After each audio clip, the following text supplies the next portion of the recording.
start the lâu xua tốt cho lúc ngày nào mày mò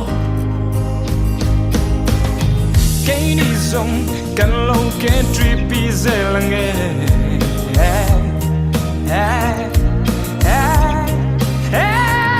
cần dám lo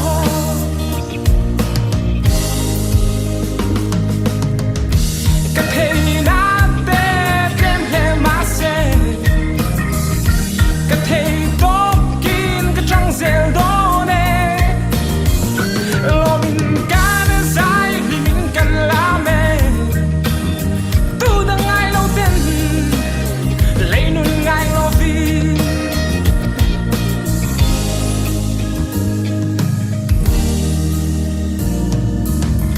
ai mong lung min lệ lũy gian cần man te khai wonderful night cần man lại te khai mo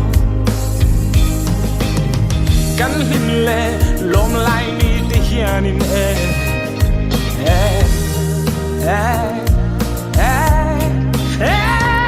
kan trôi môi em che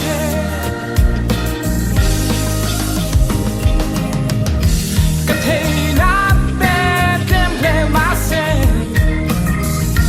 cái thế tốt kín cái trăng dễ đó nè lo mình cá nên dài vì mình cần làm nè tu đang ngay lâu tên lấy nôn ngay lo vì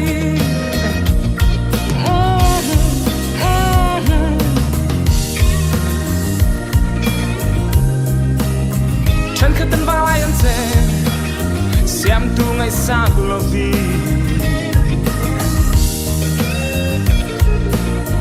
dù lên trong xuân lát lăng phá nâng nê tốt dù lung ngày nào mây mô